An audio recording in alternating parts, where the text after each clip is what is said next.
합독하도록 하겠습니다. 히브리서 5장 7절 말씀. 파워포인트 넘겨주시겠습니까? 성경 말씀 다 같이 합독하겠습니다. 그는 육체에 계실 때 자기를 죽음에서 능히 구원하실 이에게 심한 통곡과 눈물로 간구와 소원을 올렸고 그의 경외하심을 인하여 들으심을 얻었느니라. 아멘. 차수 목사님 나오셔서 말씀 전하실 때 많은 은혜 받으시기 바랍니다.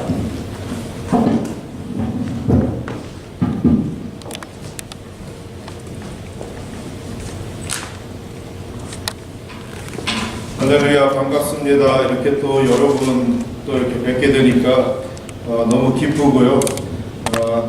오늘 아침에 8시 새벽 일부 예배 이렇게 왔다가 또 급하게 저희 교회 가서 예배 드리고 또 이렇게 또 달려왔습니다. 그런데 이렇게 하루를 아침을 그냥 왔다 갔다 이렇게 해도 마음이 기뻐요. 왜냐하면 이 교회는 제가 사랑하는 교회이기 때문에 아무리 왔다 갔다 해도 기쁩니다. 그리고 여러분들 그 자녀들이 그 한 여름을 다 여름 성경학교 BBS를 준비하고 또 새 교회를 섬기느라고 아주 분주하게 또 바쁘게 그렇게 우리 EM들이 이 새 교회를 섬겼습니다. 얼마나 감사한지 몰라요. 그 새 교회를 그러니까 일주일마다 이렇게 가서 이렇게 섬겨줬는데 참 여러분들의 자녀들입니다. 그래서 그들에게 오늘 또 이렇게 점심 식사하실 때 수고했다고 여러분들이 격려해 주시고 또 이렇게 칭찬해 주셨으면 감사하겠습니다. 그래서 그러니까 3월 달부터 준비했어요. 이 여름 성경학교를 3월부터 준비해서 7월, 8월 이렇게 그들의 여름을 다 주님 앞에 드렸습니다. 감사한 일입니다. 그리고 여러분들에게도 감사드립니다. 그리고 또 우리 멕시코 선교회는 지금 지난주에 한 커플이 결혼식을 했어요. 그래서 결혼식도 했고 또 이제 저희들이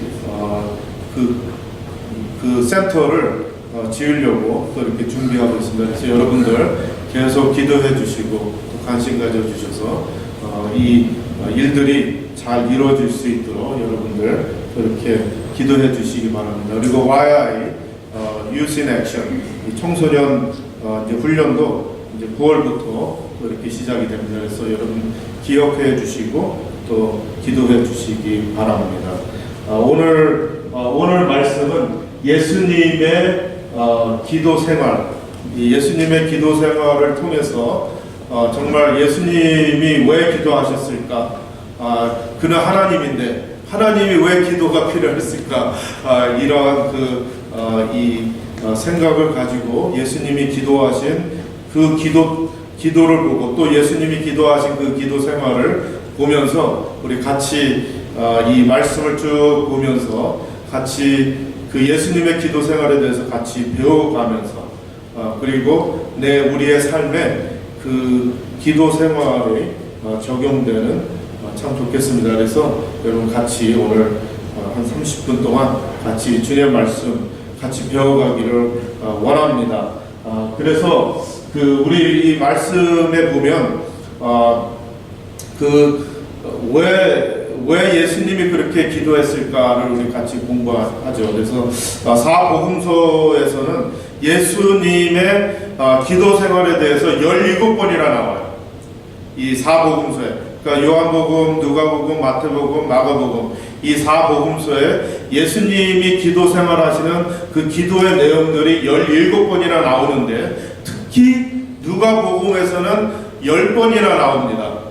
그래서 왜 누가복음에는 그렇게 10번이나 나오고 다른 복음서보다 더 자세하게 나왔을까? 이것을 왜 그랬을까? 여러분 한번 생각해 보셨어요? 왜 그랬을까? 왜 특별히 누가복음에서는 더 예수님의 기도 생활에 더 포커스를 하고 더 자세히 그 내용들이 나왔을까? 특히 누가복음은 예수님을 완전한 인간으로 모사했어요. 완전한 인간으로 그림을 그려놨기 때문에 그 예수님의 그 인성, 사람 대신 예수 그리스도에 대해서 그 초점을 누가복음은 두고 있습니다. 그리고 요한은 예수님을 하나님으로 봤어요. 하나님으로 오신 예수 그리스도. 그래서 신성에 대해서 더 이렇게 포커스를 한 것을 우리가 볼 수 있습니다. 마태는 그 마가복음을 통해서 예수님을 왕 중의 왕으로 오신 예수 그리스도를 그려놨습니다. 그리고 마가복음은 예수님을 고난의 종으로 그려놨습니다. 그래서 종으로 오신 예수 그리스도. 그래서 마가복음을 보면 servantship, 그러니까 예수님이 종이 되신 예수님, 그러니까 이 종으로서 오신 그 예수님을 쫙 그려놨습니다. 그래서 이러한 그 복음서에 보면 그 특징들이 있습니다. 그래서 종의 모습, 왕의 모습, 신의 모습, 또한 이 사람의 모습 이렇게 그려놨습니다. 그래서 하나님께서 누가를 통해서 예수님이 완전한 인간이라는 것을 우리에게 보여주시면서 인간이 되신 예수님이 성부 하나님께 기도하는, 또 기도하지 않으면 안 되는 그런 모습들을 누가복음을 통해서 우리에게 보여주십니다. 그래서 의문이 하나 있어요. 여러분에게 질문 하나 던집니다. 하나님이신 예수님이 인간이 되셔서 오셨는데 기도를 할 필요가 있었을까?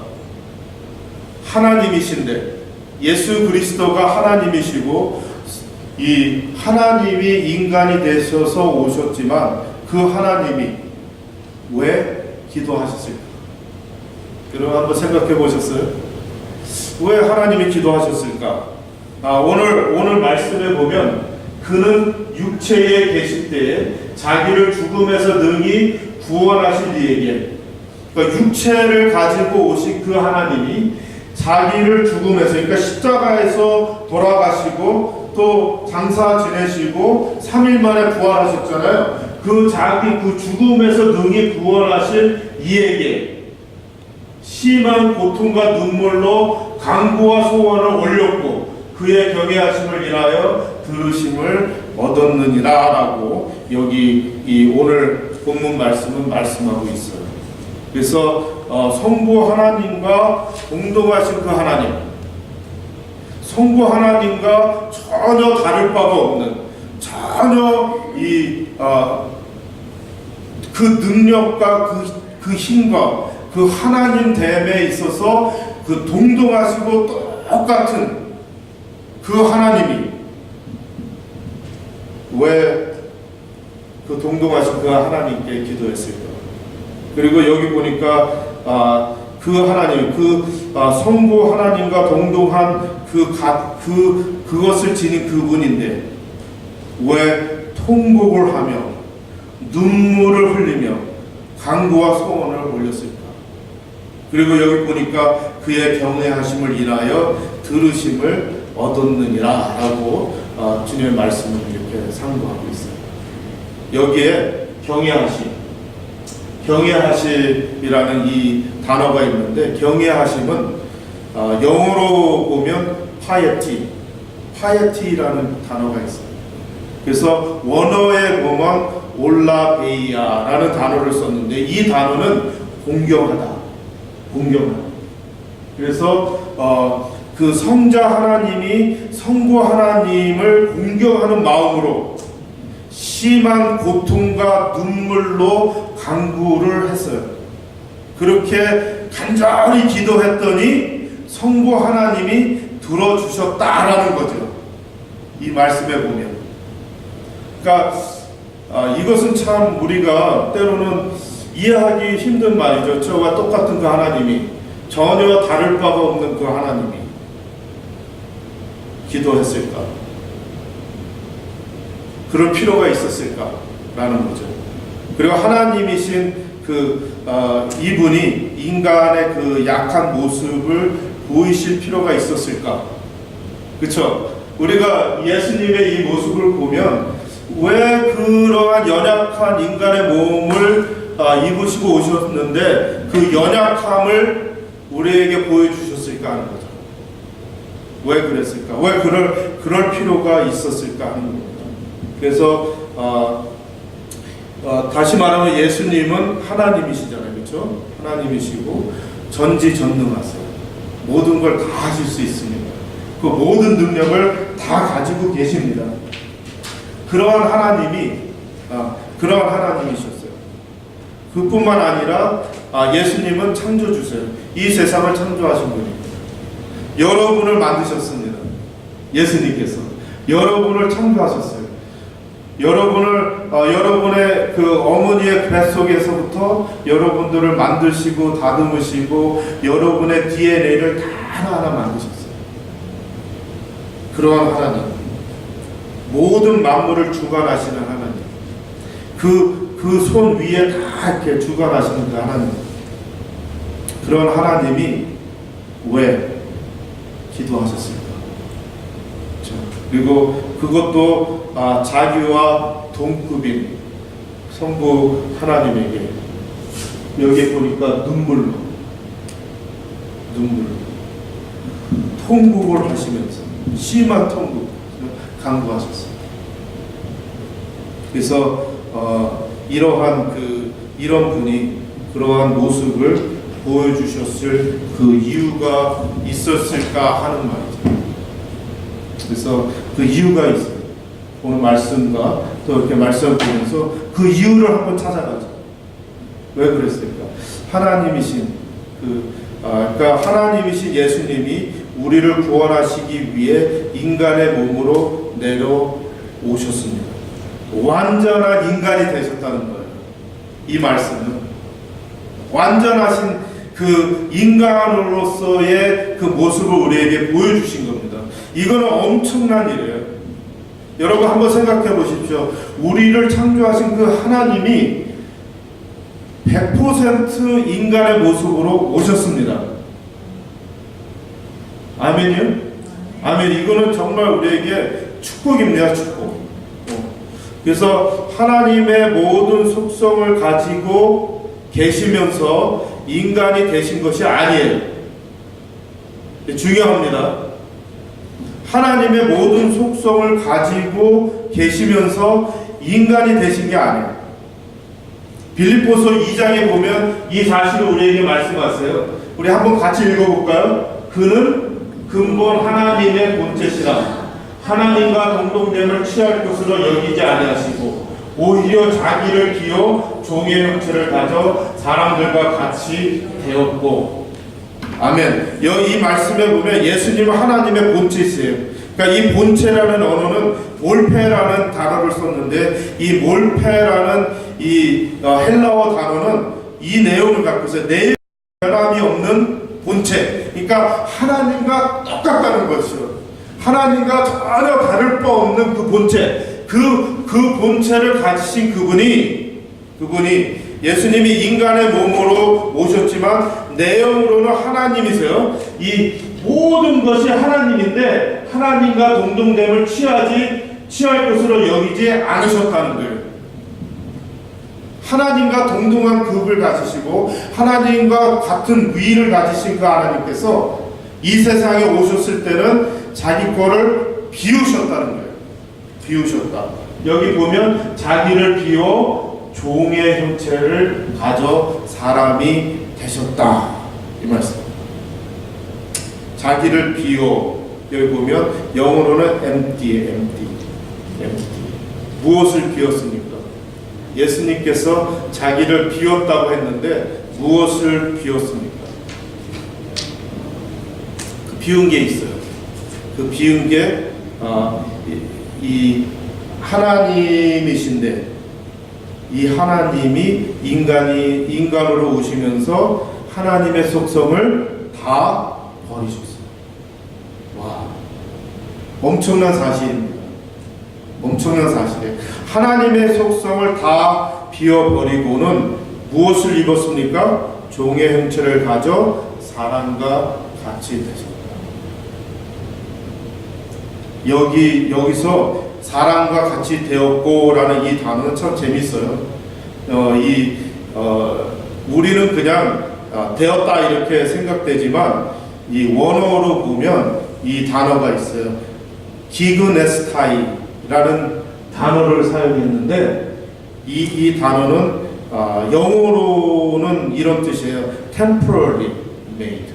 temporary는 뭐예요? 잠깐이자 잠깐 사람과 같이 되었다.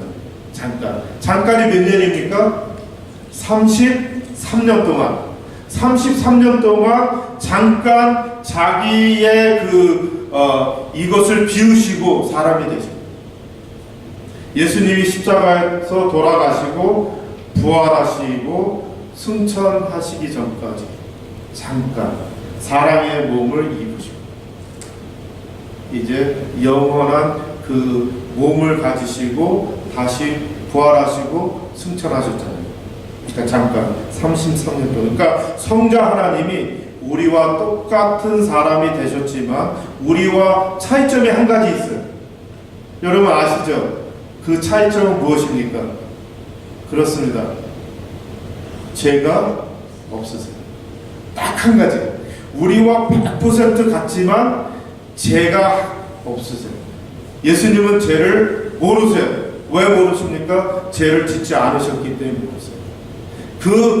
죄가 없으신 분, 죄를 전혀 경험하지 않으신 분, 죄가 전혀 없고 죄를 모르신 그분이 우리의 죄가 되셔서 십자가에서 돌아가셨습니다. 이게 엄청난 사실이에요. 그러니까 여기서 이분은 죄가 없으시고 죄를 하나, 그러니까 그 한 가지 외에는 우리 인간과 똑같으세요. 그래서 이 예수님이 사람과 같이 되었다는 것은 엄청난 변화입니다. 변화. 그리고 엄청난 양보예요. 주님께서 이렇게 양보해 주셨어요. 여러분을 위해서, 저를 위해서, 여러분 개인을 위해서 양보하셨습니다. 이 양보, 저는 이 양보라는 단어를 묵상하면서 엄청나게 은혜 받았어요. 이 하나님께서 나를 만드시고 이 세상을 지으시고 만물을 다스리시고 만물을 주관하시는 그 하나님께서 나를 구원하시기 위해서 자기의 것을 양보하셨어요. 하나님의 모든 것을 양보하시고 오셨어요. 저는 이것을 묵상하면서요, 정말 이 마음에 막 그냥 흥분이 되는 거, 흥분이 너무 좋아가지고요. 이 예수님의 그 은혜와 그 사랑이 너무 좋아가지고 마음이 막 흥분이 되는 거예요. 그러면서 눈물이 나는 거예요. 이 양보하신 예수님, 자기 것을 비우신 예수님, 이 엄청난 일을 여러분 생각해 보세요. 이 고차원적인 그 하나님께서 저차원적인 인간이 되셨다. 다시 말해서 내가 이 개미가 있는데 이 개미가 된 거예요. 저는 고차원적인 그러한 그 인간의 몸을 갖고 있는데 개미는 우리보다 저차원적이잖아요. 근데 내가 개미가 된 거예요. 그런 것 같이 또 그냥 이거는 그냥 적이 없잖아요. 이 디멘션이 없는 게 이게 그냥 원 디멘션이에요. 차원이 그냥 이렇게 줄로 하나 이렇게 있는 거죠. 근데 이 줄에서 살던 사람이 이렇게 모양이 있고 이런 차원을 생각하면 이게 이해가 안 가요. 그러니까 1차원에서 2차원을 본다는 게 이게 힘든 거예요. 근데 1차원에서 2차원, 3차원까지 본다는 게 더 어렵죠. 그러니까 이 하나님께서 이 고차원에 계신 그 하나님께서 인간의 몸을 입고 오신다는 것, 인간이 바라볼 때는 참 이해하기 어려워요. 그렇죠? 그러나 이 고차원에서 1차원을 바라볼 때는 쉬워. 이해가 되고 다 이게 할 수가 있어요. 그러한 그 하나님께서 이 고차원에서 1차원으로 오신 그 하나님, 엄청난 양보죠. 자기는 막 날아다니고 이 벽도 그냥 쑥 지나갈 수 있고, 내가 여기서 예를 들어서 이 미국에서 이렇게 이야기하고 있는데 저 한국어가 다 보이고 있는 거예요. 거기서 돌아가는 일들이 다 이해가 되고 다 보고 있어. 그러나 제가 이렇게 여러분하고 얘기하고 있어요. 이러한 고차원적인 그 하나님께서 이 딱 예루살렘에 딱 오셨는데 이 자기 육신을 갖고 있기 때문에 예루살렘에서 분이 못 있는 거예요. 사마리아에는 내가 갈 수가 없어. 그러한 그 제한된 그 몸을 가지고 오신 거예요. 그리고 그러기 때문에 이 하나님이 아프시기도 하고 슬프시기도 하고 때로는 화도 내시고, 그렇죠? 이러한 그 연약한 인간의 몸을 가지고 오셨어요. 때로는 피곤도 하세요, 그렇죠? 예를 들어서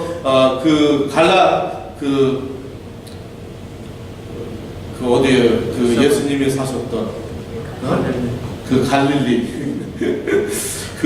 갈릴리에서 또 예루살렘으로 오시려면 7일이 걸려요. 7일 걸어서. 그것도 빠른 걸음으로 7일이 걸리는데 이 요단강을 건너가지고 저쪽 동쪽으로 걸어와서 또 요단강을 건너와서, 그리고 이 여리고로 들어와서는 한숨 탁 쉬었다가 다시 예루살렘으로 오려면 그 험악한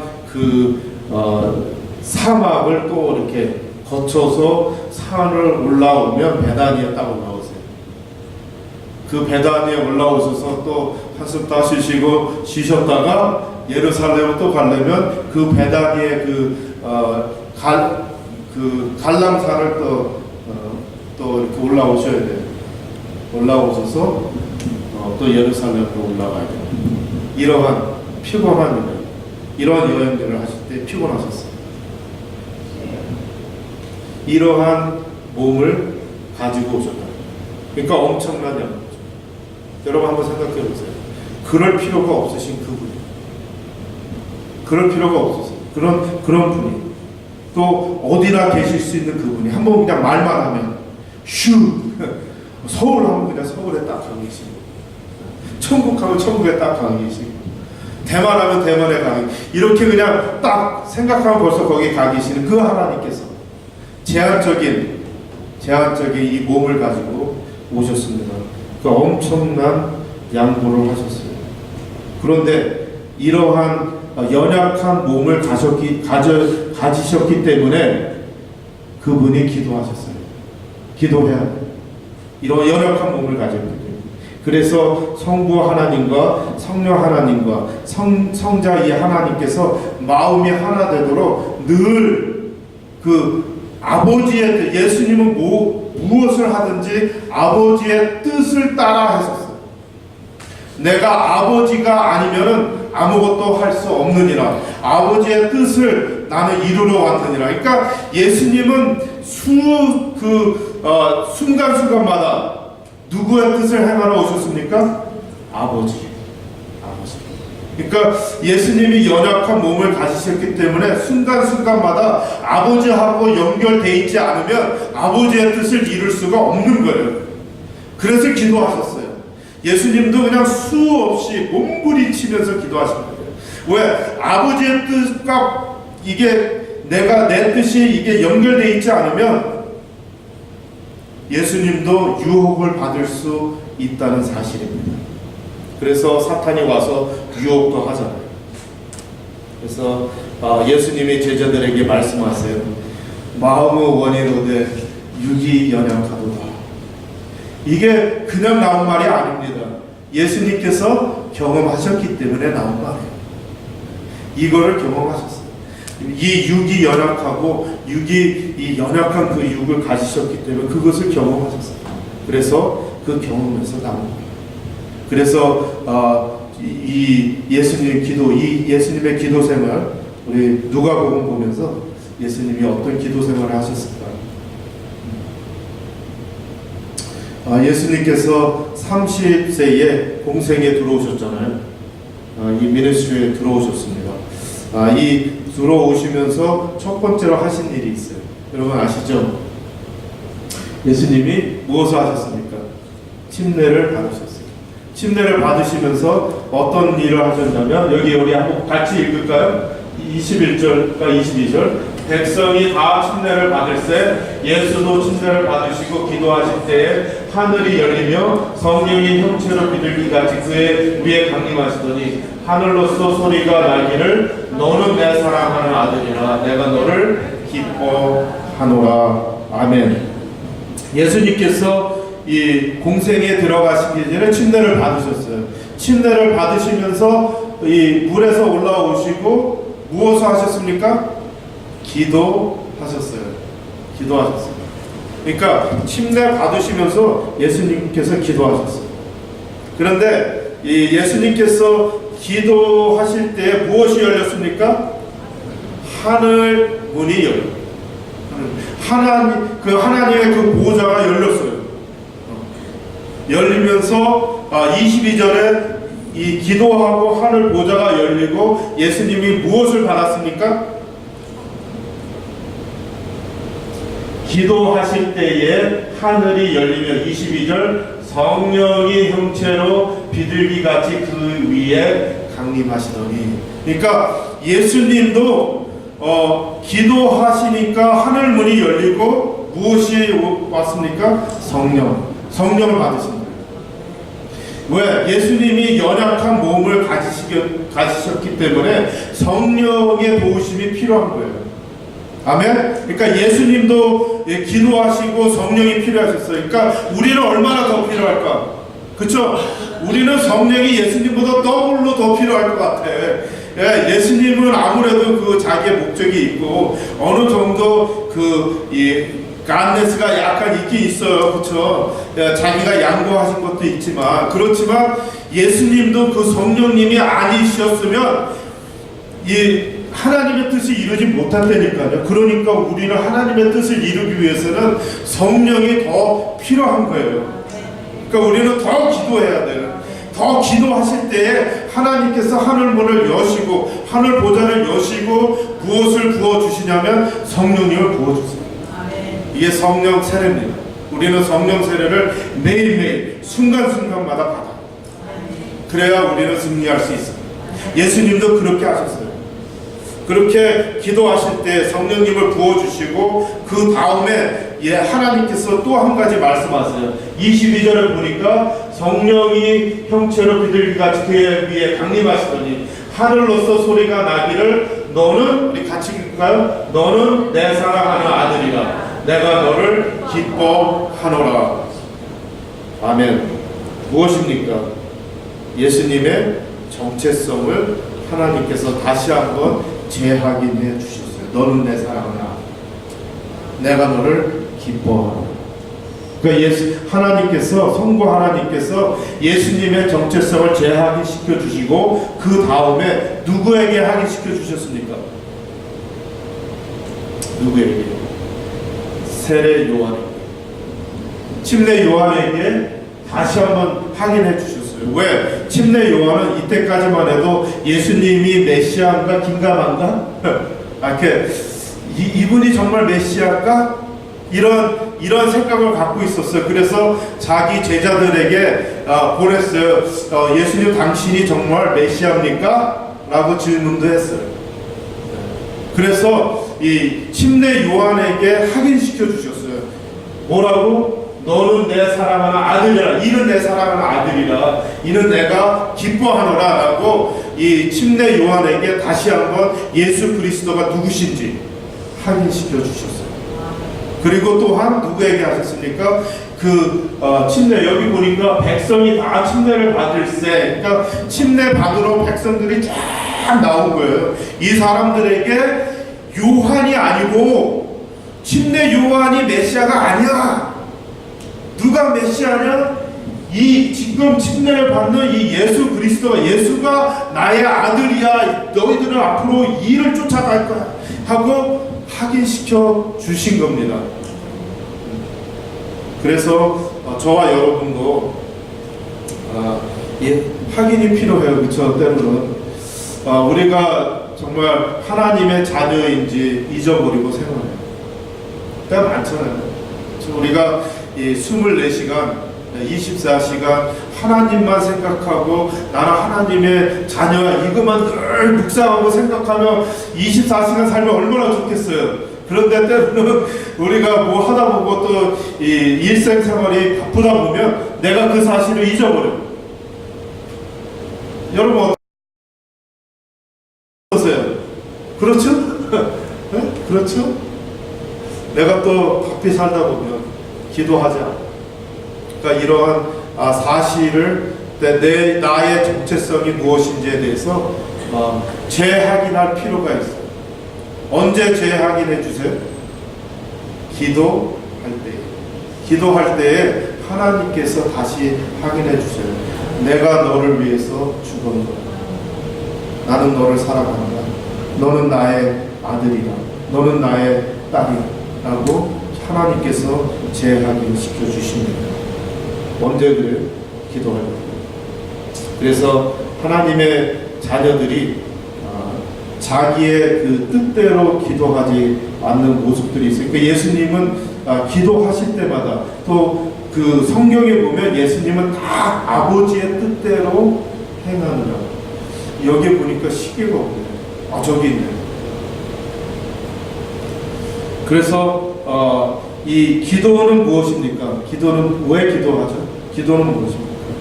기도는 내 뜻이 하나님의 뜻에 연결되는 게 기도예요. 기도는 내가 원하는 것을 물론 하나님에게 기도할 수도 있어요. 그런데 정말 참 기도는 이렇게 깊은 묵상 가운데 들어가는 기도는 내 뜻이 아니고 하나님의 뜻에 맞추는 게 기도예요. 아멘이십니까? 기도는 내 뜻을 하나님이 내 뜻을 들어주는 게 아니고, 우리가 많은 기도 그렇게 하죠. 내 뜻을 하나님 앞에 이렇게, 하나님 이거 내 뜻입니다. 이거 들어주세요. 이게 아니고 하나님의 뜻에 내 뜻을 맞춰 드리는 게 기도예요. 그게 기도입니다. 근데 때로는 우리가 많은 그런 우리가 일생생활에 필요한 것도 우리가 기도해야 돼. 하나님께서 그 기도하시라고 하셨으니까. 근데 우리가 우선적으로 해야 할 기도는 무엇이냐? 내가 하나님의 뜻대로 간구할 때에 그 뜻이 하나님에게 연락되면, 하나님과 연결이 되고 내 뜻이 하나님과 그 뜻이 연결이 되면 너희에게 필요한 모든 것이 내가 알고 있느니라 그러셨어요. 그러니까 그거는 다 주신다는 거예요. 그러니까 먼저 무엇을 구하냐? 하나님의 뜻을 구하라. 너희는 내 뜻을 먼저 구하라. 예수님은 늘 그랬어요. 늘 그랬어요. 그 주기도문에도 보면 아버지의 뜻이 하늘에서 이루어진 것 같이 땅에서도 이루어지이다. 그러니까 예수님은 늘 하나님의 뜻을 바라봅니다. 그리고 예수님이 겟세마네 동산에서 이런 기도하셨죠. 하나님, 될 수 있으면 이 잔 좀 멀리 해주세요. 내가 나 이거 원치 않아. 될 수 있으면, 할 수 있으면 나 이거 안 받겠습니다. 아버지, 나 이거 안 받겠어요. 이거 너무 힘든 거예요. 아버지, 이것 좀 멀리 좀 내가 안 받으면 안 되겠습니까? 기도하시면서 그러다가 아버지의 뜻이라면, 그쵸, 여기 아버지의 뜻이라면 내가 받겠습니다. 아멘. 이게 우리의 기도예요.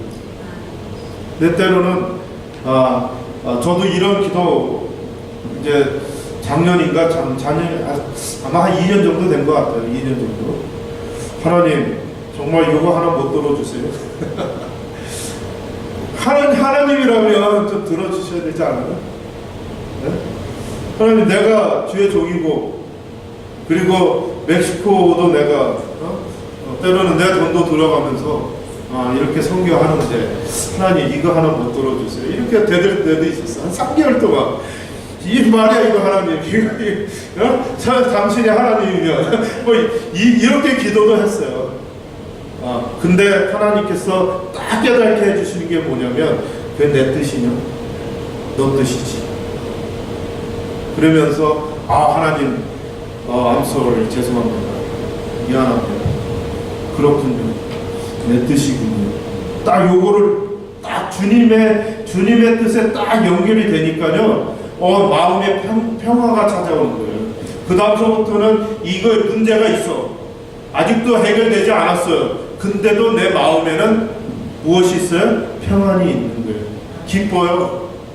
아직 문제는 해결되지 않아도 너무 기쁜 거야. 감사가 나와요. 감사가 나와. 왜? 아버지의 뜻에 딱 연결됩니다. 그러니까 이게 우리의 기도가 돼야 돼. 그러니까 하나님은 우리에게 평화와 이 화평과 이 하나님의 그 영적인 복을 쫙 내리시고 있어요. 지금 폭포수 같이 내려. 여기에는 은혜가 있고 능력이 있고 이 쉼이 있고 여기에 다 이게 하나님께서 이 나에가 폭포수처럼 막 이렇게 내리는데 나는 내 파이프를 거기에 연결하지 않는 거예요. 엉뚱한 데 연결하고 있어. 그러니까 불안한 거예요. 그러니까 평화가 없는 거예요. 그러니까 주님께서는 우리에게 원하시는 게 뭐냐면 그 파이프 빨리 연결해. 일로만 연결하면 여기에 평화가 있는 거예요. 여기에 은혜가 있는 거예요. 비록 나에게 이런 문제가 있어도 이 파이프를 제대로 연결하면 내 마음이 편한 거예요. 그런데 또 이렇게 연결만 되면요, 이게 문제가 해결이 되더라고요. 아멘? 아멘. 나는 어디에 초점이에요? 문제에 초점이 아니고 주님 앞에 맡깁니다. 주님 앞에. 그래서 주님의 기도는 하나님의 뜻에 연결되어 있다. 늘 요거 하나 기억하세요. 주님은 이 연약한 몸을 가지고 오신 그 예수님께서 그 언제든지 유혹에 빠질 수 있는 그런 연약한 몸을 가지고 오셨음에도 불구하고 왜 예수님은 치우치지 않으십니까? 하나님에게 딱 맞춰져 있는 거예요. 아버지 하나님 딱 맞춰져 있으니까 이것을 이룰 수 있는 겁니다.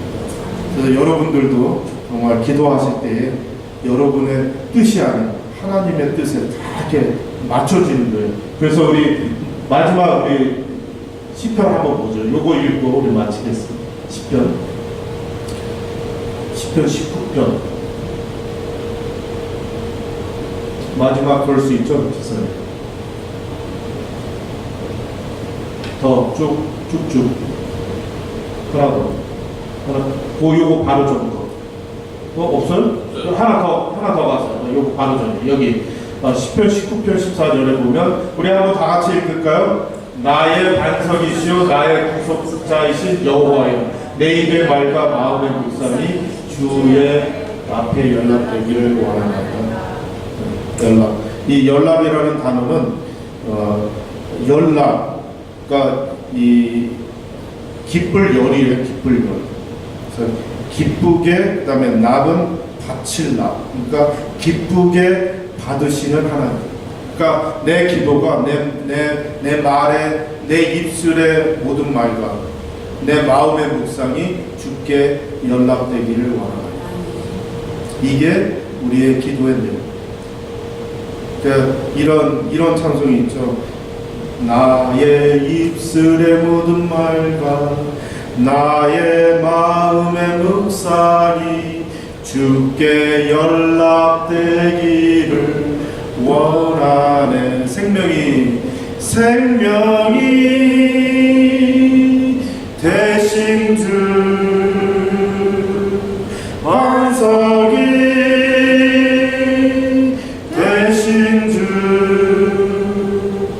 나의 입술의 모든 말과 나의 마음의 묵상이